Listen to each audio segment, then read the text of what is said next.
River Road, you got me running way back home. River Road, you got me running all night long. You got me singing some canal boat song. River Road, you got me running all night long. Hello, everybody, and welcome to the last episode of Iron Nuts for the week. Gotcha. We're back with another episode. I'm Dan here along with James. James, say hello. What's up, guys? It's Friday. We gave you the Jimmy B. Indiana Dan parlay on Wednesday. So we're going to be talking a little bit about the Bosa contract, the new salary cap, and yeah, I'm still hating on John a little bit. That's why I said that. But Dan, tell us about what happened. Okay, so life was a little busy when all this news broke last week. So I do apologize that we couldn't get on here sooner to talk about it. We are taping this on Monday, September 11th. So, I mean, we're talking about it a little sooner, but you guys have known the story for a little bit. So I do apologize for being a little late to the party, but obviously this is some pretty enormous news. At the last possible moment, we had practice last Wednesday. I'm trying to pull up my calendar. Here we go. We had practice on Wednesday the 6th. It was our first actual practice in preparation for the Pittsburgh Steelers. And then was it that night, I believe? Was it or was it Thursday morning? I can't remember anymore. It was, I think it was the day before we gave out before the Jimmy B. Indiana Dan parlay show. So I think it was the day before. So right after the Wednesday show where we talked about it. Yeah, it was. That's what I wanted to say because I sent the tweet out literally 3 hours and 43 minutes after our 12 o'clock show on Wednesday. Nick Bosa was signed. John, we know you listen. We know you heard me. We told you to make him the highest paid player. We told you had a little cap space to worry about. And you finally did it. You came through. Soft golf clap. Not a heavy one, but soft golf clap to you, John. Listen, if you want to admit on Niners Twitter that you listen to the podcast, that'd be great. Do us a little favor. Dude, that was such glorious news. I think I remember now. I think it was at like 4 o'clock our time. Yeah, it was like 3:43 was when the news broke because I literally tweeted about it because I screenshotted the tweet or I either screenshotted it or I reposted it saying like this literally came out 3 hours and 43 minutes after we had the show. Yeah, and I've never been so happy to have an episode become irrelevant so fast. Mm-hmm. The deal itself, I've basically memorized the deal. Oh, we might have some breaking news. Hold really? on. What's going on? Yeah, we might have some breaking news. Let me check Twitter. My sister just texted me that Aaron only lasted 3 downs or three series or 3 plays. Hold on. Oh wow. Aaron lasted 3 whole downs. Yeah, I don't have the game on right now. What? Hold on. I'm going to pull this up real quick cuz I'm willing to I'm pulling up the Gamecast. Oh my goodness. He's being helped off the field. 2 minutes ago, Aaron Rodgers is being helped off the field and Zach Wilson is in. Oh no. As reported by Ian Rappaport. Oh my God. We're taping during this. Oh crap. All yeah, right. Aaron injured during the play. 1st and 10. He got sacked by Leonard Floyd. Oh geez. Oh no. Oh crap. Oh man. Oh Jesus. My sister he was down after a sack and called the trainers over. Yeah, I'm taping. Oh wow. Wow, okay. We might have to follow up on that a little bit since we're still taping for at least another 20 minutes. That completely sidetracked what I was going to say. I was about to go full cap nerd mode, and no, I say that's Jets news, little bit of league news, but not. I mean, we're not talking about the Jets hopes or what they are with this happening. Well, we can talk about that on another show. We are Yeah, talking. we're gonna keep an eye on it. I just personally will keep an eye on it. Sorry, I completely interrupted. That a 4-time MVP got hurt. Sorry about that. That was my genuine live reaction to that. Ours. I mean, that's crazy, but yeah, no. we hope he's okay. We hope he's okay and that he can come back. Yeah, I'll no. say I hope Leonard Floyd didn't literally break him. Yeah, Yeah. no. I'm staying focused on the show though. Bosa's contract. That's what I was gonna say. The contract itself, yes, golf clap for getting it done. And oh my God, did it blow the Aaron Donald contract out of the water. Aaron Donald was 31.7 million a year on his weird, it was an extension and technically it was a new contract. Whatever. He was making $31.7 million. Bosa's AAV is $34 million. And the guaranteed money is 122.5 to Aaron Donald's 95, I believe it was, or 94. So just here it is and just punt it away like what the non-quarterback pay record was. But what's even better than that, because yes, those numbers are important, but they're not the real number, so to say. His cap hit for 23 is only $11.5 million. And I think his cap for 24 is, I want to say 16 or $15.5 million. We're not paying him $20 million this year or next year. And then the cap goes up from there to like 25, maybe 26. And then from there, then it gets to like 30 plus million. So it's very, very, very, very backloaded. They did what I predicted what was going to happen.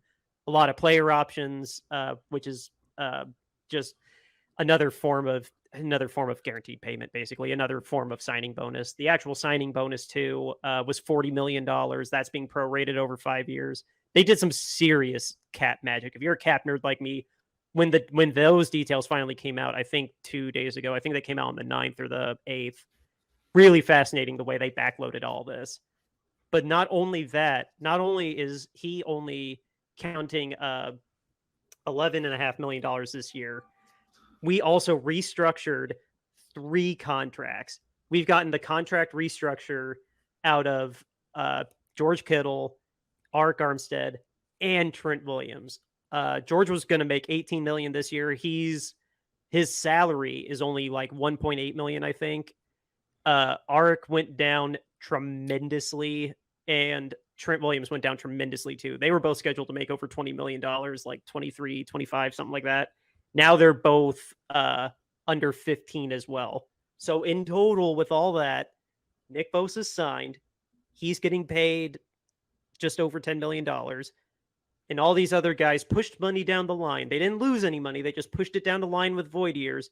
And we've already played week 1, but we entered week 1 with $41.5 million in cap space.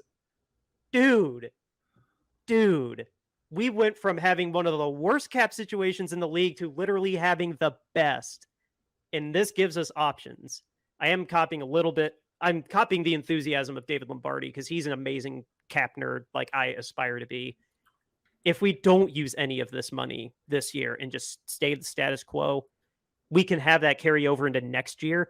And our cap situation is so much more manageable because according to his projection, David's, that's about where we were, somewhere in the low 40s, like 40, 42, I believe, somewhere around there. So we can just have this cap space we have now carry over. We can also sign people if we give up on Minkivitz, or if there is an injury and then there's a veteran out there in free agency that we can sign. Or our draft capital this year is a little bit better than it was last year. We could trade someone and take on a pretty big single season cap hit. We could even consider signing Brandon Ayuk now. We could. I don't know. We signed Nick Bosa, so anything's possible. But dude, our financial guys, I can't remember. I think Brian's his first name. I can't remember our cap guru's name that worked with John Lynch. Genius. Worth every penny that he is salaried for with the team. Just some A+ money magic that's going on with us. I do like this. I think this is great for the 49ers. I think John did a good job of caving, I'll say. He shouldn't have held it out so long, but probably what was going on was the restructures of those 3 contracts before they could actually sign the money. So I'll take a little crow on that. Maybe John really wasn't screwing the situation up as bad as we thought. Still, though, a good This GM. was chicken. This was chicken, dude. I Imagine what mean, he was asking for. Imagine what he was asking for with settling for 34 million a year when the record was 31 and a half. well, I mean, the only thing that you can there's 2 things that you can criticize about this, and I'm going to criticize them. One, it wasn't done sooner. This should have been done by the beginning of the offseason. 2, if you're going to have $41.5 million of cap space and it's coming, then pay for a number one draft pick for Trey Lance. He cut his losses too quick, and he had money coming. He knew it was coming, and he decided not to take on Trey Lance's contract for a first-round draft pick. That's why, yes, I'm still hating a little bit on you, John. Like, that's where I'm criticizing you. Great. You did a great job, finally, of getting the cap space where it's at. The Nick Bosa thing still could have been handled before on the offseason. This could have all been saved with time by starting these talks early and getting things done early. I'll criticize you there. It is great that you have $41.5 million in cap space going into next year, and maybe the rest of this year. The rest of this year and next year. Like, that's really good. You can trade now for a big contract if you need to, take on all the money, pay for somebody low. That is a good job by you, John Lynch. But it should have been done earlier. And are you just personally attacked at all the emotional from a fan, like the emotional, like dragging us along? Like, is that where most of this is, or is it the timeliness? Like, I was a little scared too, for sure. But this is what happens sometimes as a man of faith.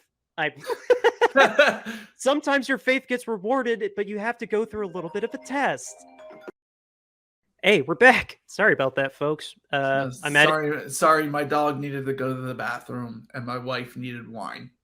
Yes, perfectly valid reasons. I went ahead and topped off my water too. But yeah, no, viewers, you just saw a little part in the interruption graphic. But anyway, was I asking you? I was asking you if it is just more of a procedural thing, like the fact that he took it so long is where you take the most, even though we got it done and we have all this now. Oh, I was saying that as a man of faith, you should appreciate how even when my own faith was wavering a little bit and I was starting to get very concerned myself, look at what the reward was. Like, does the reward not outweigh all that we went through, like scared out of our minds that the Bosa deal wasn't going to get done? A good GM wouldn't make you go through that. You don't. We still got there. You don't need the and look trial. Look at how good we played on Sunday. Yes, and imagine how you would have felt March 8th when free agency happened if that was the case. And guess what? Imagine the free agents you could have signed if you got it done before then. Like, how stacked would this team would have been if you had an extra $41.5 million in cap space to play with during free agency? Yes. We still got Javon Hargrave, though. Yeah, but I mean, you could have gotten maybe another defensive end instead. Mark Jackson or Drake Jackson did look good on Sunday, but I mean, you could have gotten something. You could have done something in the offseason that, yeah, you have Javon Hargrave, but I mean, There's the faith in the guys that we have in the building, though. Like, no, clearly that was like hanging Javon Kinlaw out to dry. But with the young guys that are already affordable that we have, and then Sealan Farrell was affordable. We brought back a couple guys. Couldn't you use a right tackle right about now? Like, I mean, we didn't. I mean, to be fair, we did see him go against TJ Watt, but the faith that they have in this kid, I mean, we're still a little early, but no, like. Yeah, but imagine getting somebody for like a year or two that he could study behind and learn from instead of just throwing him out there. Like, yes. Is Jason Peters a tackle or is he a guard? He's a tackle, but he's a left tackle. He doesn't really play right, but he could probably play right. He was trying to play guard. I believe he played a little bit of right in Dallas last year. But I mean, yeah, he's a free agent, isn't he? Yeah, he has a workout with the Seahawks, I believe. That's what came through today. Okay. I don't know the lineman free agency pool right now, but I mean I don't know. It's hard for me not to trust that they have faith in these guys. And really, if say McKivitz struggles next week against the Rams, like I don't think they're gonna. Aaron Donald works the inside. He's going to be going against. He's going to be going against some young guys. Not our center Brendel, but no, Buford and oh my God, I'm Banks.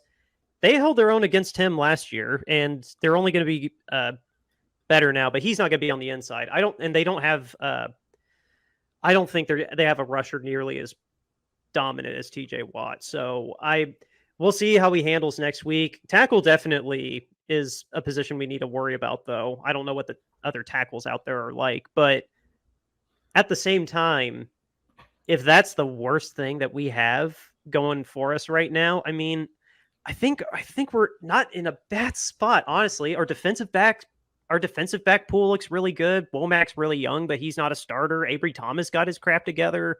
Gibson's still long in the tooth, but he still looks good enough to be a starter. Like, I mean, I don't know. I wish I was in that room to go more in depth about the depth chart, go really into the weeds about how they feel about these guys. But I don't know. Money was definitely a reason at the time we didn't get anybody besides Hargrave. But at the same time, we weren't expecting to get Hargrave. We thought the roster was going to be pretty much the same, and then we got the best available defensive player anyway. Like, are you sure? Because the Eagles got Jalen Carter in the draft, and in free agency, I'm saying the best. Defensive player in free agency. We weren't expecting to get this guy. Remember how shocked we were that we signed him to a $20 million a year deal? Like, yeah, he's 20. He's 32. My age. He's 32. Yeah. Javon Hargrave's 32? I believe he's 32, yes. No way. Finish your thought. I believe 30. I would have done it earlier. I'm telling you, Howie would have had all of this done by the start of free agency. And with that cap space coming in, knowing that, because the deals were probably being worked out, whatever. He could have waited on Trey Lance for a better offer, especially going into next season when people are evaluating their quarterback room, looking for a young back to grow and mentor in a new system. I mean, he could have taken the whole contract and gotten the number 1 draft pick. That is a serious fumble from John Lynch. Taking that honorable L, you could have waited. You could have waited until the market started burning up for him, because if you would have held on to him this year, at least one more year, you could have taken on his contract to pay for that number 1 draft pick. That's what it would have cost you. And then you would have 2 number 1 draft picks going into the draft. And just imagine, like, you would have gotten it from a team that really needs a quarterback. And where would that draft capital be if that's what you would have waited for, instead of giving a 4th round to Dallas and having them take the contract? I'm sorry. That's where the little bit of John Lynch hate comes from. And I will be critical of that move. I mean, it's really, I don't know what I'm trying to think of the word. Not bad, but I will harp on that. I'm going to harp on that until I know he decides he can get better trade value for a player that he's trying to ship away. That's going to be the mantle that I stand on, because Howie Roseman, if he knew $41.5 million in cap space was coming and he had a young rookie quarterback that he wasted 3 number 1 draft picks for, no, he is not letting him go for anything but a 1, even if he has to take on the full amount of contract. And I will continue to hold every GM in this league up to Howie Roseman, who is a 2-time executive of the year, has won a Super Bowl, has had another team come within 3 points of winning the Super Bowl, discovering Jalen Hurts, pulling off Jalen Carter with the 9th overall pick. He's still playing chess compared to John Lynch playing checkers. And while it's great that John got 41.5, he got Bosa the contract he needed, I'm still quite not as impressed because it happened so late, and he still, with that, knowing that cap room was coming, he could have easily taken on the salary of Trey Lance, a rookie contract. It's a rookie contract. It's not $40 million or anything like that. It's a rookie contract. You know that cap space is coming, and you trade him away for a 4th round pick. That is a seriously egregious bad move. I'm sorry. Well, the market, by all accounts, was so much less than that. No. I'm telling you, Carson Wentz wanted to go to Indianapolis. That was the only place he wanted to go. Howie Roseman got a 1st round pick with 1 bidder. Okay? And I'm sorry. If you wait until the end of the season when free agency is about to hit and everybody's evaluating their quarterback room, you would have gotten a number 1 draft pick out of somebody for Trey Lance. Absolutely. Howie Roseman got a number 1 draft pick for Carson Wentz, and there was 1 team in the running. So don't tell me that John Lynch couldn't get a number 1 draft pick for Trey Lance, who barely got any starts, who could legitimately still be a franchise QB, and you give him up for a 4th round draft pick after paying 3 number 1 draft picks to get him, and you could have easily taken on that contract with $41.5 million coming to you. Sorry, that I don't buy this. Market wouldn't have taken it. You wait until after the season's over, when people are evaluating their quarterback room, somebody would have given up a number 1. I guarantee it, and I'm not moving from that. I believe, I'm not trying to push off of that, because no, when you do compare to other things, like it doesn't look any better that like that we got a 4th and they can say that, oh, well, he was the only person that wasn't offering a 6th or a 7th. Like, yeah, I think what ultimately he decided, the way it seems that he ultimately decided to go about the way that he did, I think he just saw optics as this was just an L from top to bottom, and just decided to go ahead and rip the Band-Aid off, and just, this was already so bad. And it was a bad move. That's what I'm saying. It's a bad move. He wanted to go ahead and just get just away from this for his personal benefit to, yes, he's still the number 2 or even the number 3 right now behind Cooper, but taking that, what John said was correct, Trey came back that day, less than 3 hours later, and said, go ahead and trade me. I think he may have put emotion over a business tactic like what you're saying the tactic should have been, and just said, you know what? This just didn't work out. The reasons for why we can argue forever and ever. This just didn't work out. Yeah, there were going to be arguments like you that he should have just held on to him, put him on the practice squad, just redshirt inactive him the rest of the week and wait for something to come up. But I think John might have thought with his heart a little more than his head on this one, and just said, you know what, like, you won out. We know we're not going to be planning on using you. Like, this has already been an L from top to bottom. Let's just finish off this L cake with another L and just move on. That's what I think. That's what I think. That's the way it comes off to me. What happened? Not that you're wrong. Not that that's not a strategy that could have been taken instead. But I'm autopsying it, and this is the results that I see from my autopsy. If that you makes know sense. what? When it comes to GMs, I don't need these honorable L's coming from GMs. Like, let me tell you another little thing. You saw Jalen Reagor play, right, for the Eagles. Oh yeah. And how awful he was. Oh, very. That was truly like shit. Oh, earmuffs. Sorry, earmuffs. That was really like a moment where he blew a number 1 draft pick. When you take that, like a guy who showed no promise after 1 catch in the NFL, showed no promise, looked awful, completely awful in about, I don't know, he played 3 years for the Eagles, was starting pretty much as the 3rd wide receiver for 3 years. They had him. So how many games is that? That's 48, right? 48, 49. Roughly, yeah. 48, 49. He got a thorough evaluation out of him. He wasn't worth even a 7th round pick or even a bag of balls. Still, Minnesota gave up a 4th round pick for him.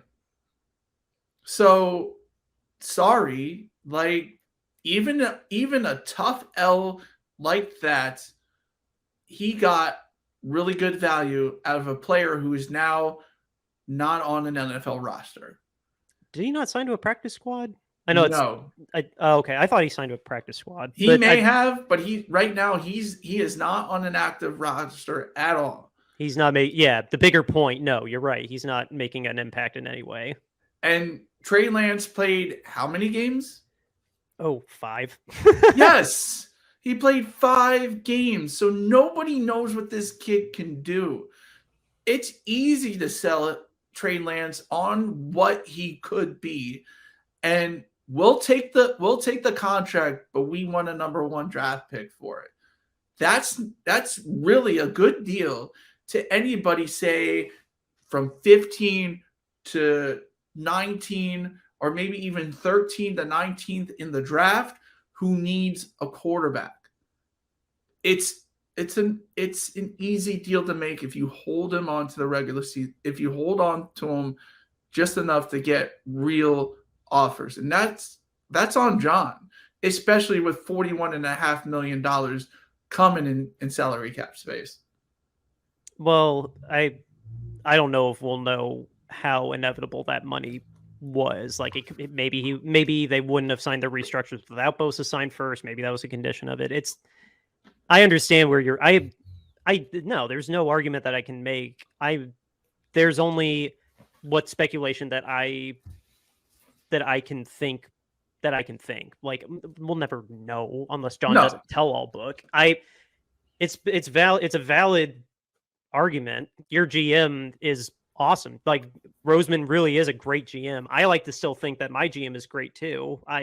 He's not in the same class. He's not in the same class. Who else is in the same class as your guy though? Like, really, like, honestly, I'm not even trying to like self-deprecate. Like, your GM is really the only other GM that I could admire more than mine. Like, if Bill Belichick has lost his shine over the past couple years, the Rams GM's gotten a little less good. Like, I don't know better GMs than R2 right now.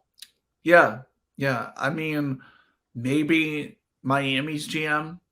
I mean, I'm not going to, unless the Jaguars get to the AFC Championship, I will not say Trent Baalke. No, not Trent Baalke. I'm talking about Miami. Yeah, Miami. No, I was thinking of another. I heard you say Miami.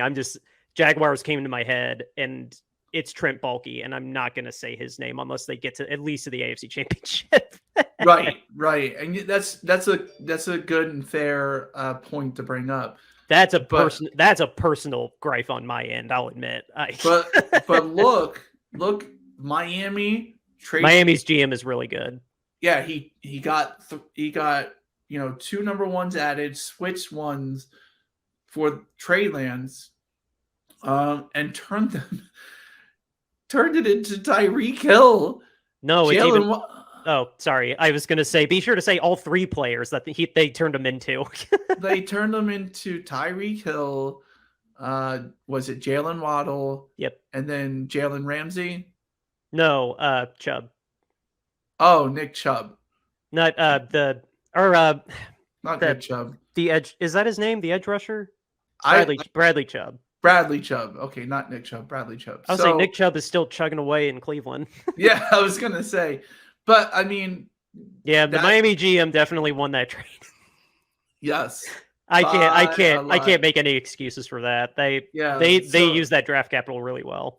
Yeah, so I think you're looking at those Howie Roseman's been doing it for longer.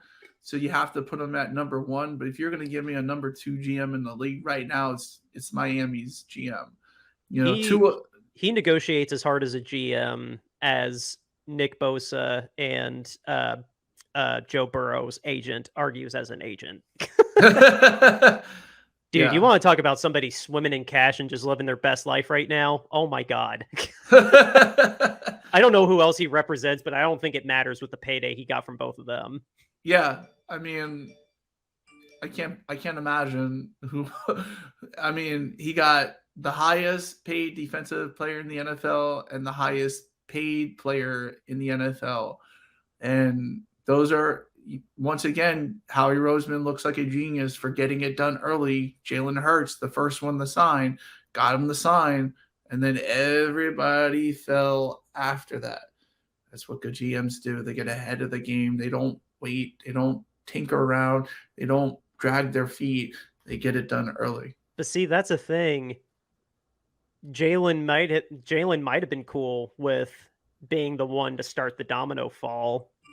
That was probably why Nick and Joe waited, because they wanted to be the last domino. Because you've seen enough times this happen. Somebody sets the bar at the start of the offseason, and then top. Like, maybe Nick and Joe wanted to be those last dominoes, and that's why they held out for so long, because Chris Jones was waiting for a contract. He just got signed today. We don't know what it is. Before we started taping, I did see it was incentive heavy, but there were not any other numbers. So I think my prediction's right. He's still getting a base salary of $19 million, and then it's like 24 in incentives, something like that. I'm speculating, but no, I think that's one last factor to think about too, is that same with Joey, because Joey Bosa had a really long contract negotiation too, because I think they were aware that they didn't want to be topped like the next week later, like Jalen was. Like Jalen got topped like Lamar started it all, then Jalen, then Justin, and yada yada yada. I think they wanted to be those last dominoes to stay on top as long as they could. I think they didn't want to be the trend center. I think they wanted to break those records. Like, does that make sense what I'm trying to say? I mean, I don't know. I mean, maybe you're right. Maybe that's more about them. That's more about them than John too. Now that I say that, but I guess, yeah. I'm just saying right. I'm just saying it's a theory. John, you listen to the podcast. I will now, knowing with the information that we have now, knowing that he had $41.5 million in cap space, I will never let it go that you gave trade lands away for a 4th round pick. That will be my criticism of you. Good to you. $41.5 million cap space. Nick Bosa, the highest paid defensive player ever. That's what we told you to do. We told you to get cap space. We told you to sign Nick Bosa less than 4 hours after the show broadcast. That's what happened. So, John, shout us out on Twitter that you love Niner Nuts and that you're an avid listener, because that would really help us out. Yes. Yes, and I guess I'll I guess it should have always. I guess you could argue that Howie, if we're talking strictly results of first round picks, you would mop the floor with me because John in first round picks, Solomon Thomas, Javon Kinlaw, Trey Lance. Yeah, do I need to say any more? He's not a great track record with them outside of Brandon Ayuk. I think I think Brandon Ayuk is the only first round pick that we've had actually pan out. Yeah, and those are the picks that you really need to hit with. Like, I mean, really. Hey, we got Brandon Ayuk. Yeah, Brandon. you had the number. You went from number 2 to number 3. You got the number 3 overall pick, and you don't hit with that. That was not to harp on it. We do need to get out of here, but no, with how good the other picks are, I mean, it kind of balanced it out. But no, it's worth noting. John and first round picks are not very good historically. But anyway, not to labor this anymore. We gotta figure out if Aaron Rodgers is really hurt or not. Look below me, guys. We have a code for Royal Retro Sports. What's Royal Retro Sports? It is the place to go to get your authentic throwback jersey. Basketball fan, baseball fan, football fan.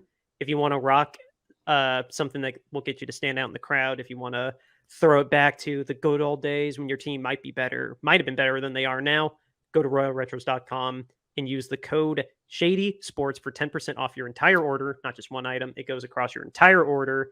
Shady Sports is the code at royalretros.com. Go get yourself an authentic throwback jersey today and get 10% off your whole order with Shady Sports. Thank you, Sam, for hooking us up. And guys, now it's my turn to talk about the mantle that we have taken up.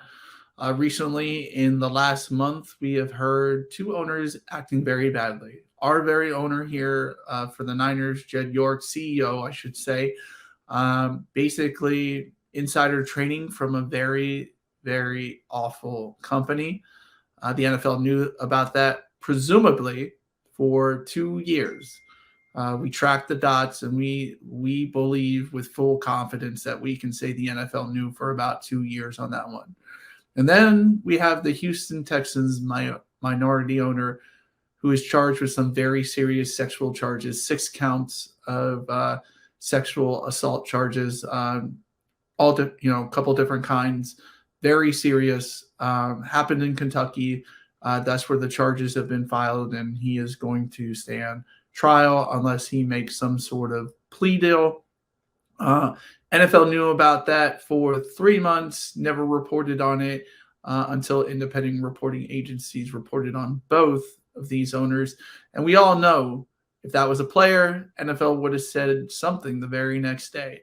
So we are trying to bring owner accountability to the NFL by saying owner standards are less than player standards, hashtag owner accountability. You need to make that go viral. It's on the ticker right below you. And to show you that we put our money where our mouth is, we are selling t-shirts for charity. All the proceeds go to charities for a Kentucky Crisis Center. That's where the crime happened. So we want to help out the community there and give resources to the people who need it most with those situations. And so we have owner standards, less than player standards, hashtag owner accountability. If you want to make a statement with this, but $22.99 gets you that in a t-shirt. All the proceeds go to charity, but you can get it in a premium long sleeve, pullover hoodie, crew neck, all different sizes. Starts at $22.99 for all our t-shirts. This one especially. The next one, we have our owner standoff shirt. We brought this on for the Dan Snyder campaign, so we have brought it back to help this Kentucky Crisis Center raise money. Once again, $22.99 gets you a premium tee.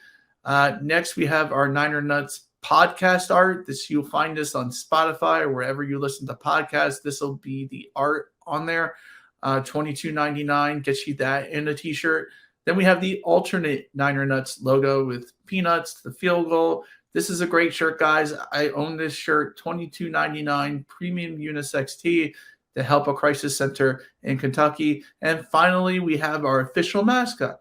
How can you say no to a cute little peanut eating peanuts with cheering for the San Francisco 49ers and 3D glasses. Guys, this is a great shirt. I also own this one, $22.99. We want you to have a great t-shirt while donating to charity. And yes, all the proceeds go to charity. You can Google Niner Nuts Apparel, bonfire.com. It'll pop right up. Or if you're somebody who likes to type in addresses, right there at the bottom is the address that you can type in into your browser to take you directly to our store on bonfire.com. Yes, guys, as much as fun as we have talking about football, geez, excuse me, as much fun as we have talking about football and the community it makes and all the good that comes out of it, there are moments like this where it's bigger than football, and we just want to do our part to say we see and acknowledge these things that do come up, and we want to help do our part to raise awareness and I don't know, our own little part to help hold these people accountable that need to be. Because like I said, some things are bigger than football, and this is definitely one of them. Yeah, definitely for sure. So get a great t-shirt, donate to charity. All the proceeds go to a Kentucky Crisis Center. And with that said, Dan, other than Aaron Rodgers walking off the field, do we have any other big news? He's the only thing in the news right now. His x-ray was apparently negative, but he has been ruled out for the game for safety, according to what I'm reading here. Just for safety, his ankle came back negative on the x-ray, but obviously they're and we got to get an MRI tomorrow, probably, right? Yeah, the x-ray, let me see. Rodgers was carted to the locker room for x-rays, which ultimately came back negative. Even so, he was promptly ruled out for the remainder of the Monday contest against the Bills. Yeah, he's more than likely going to get an MRI tomorrow, but the x-ray was negative. So, I mean, we'll just have to keep a tab on that the rest of the week. But yeah, now I'm not that excited to turn on this game and watch Buffalo annihilate them even more. But then again, I didn't actually look at what the score was. So, but anyway, finish what you were saying. I'm sorry. Well, I was just going to say that's it for this Friday episode, guys. See you next week on Tuesday. Outro music, River Road, Justin Muth. Sunday at 4:00. Beat the Rams. River Road, you got me running way back home. River Road, you got me running all night long. You got me singing some canal boat song. River Road, you got me running all night long.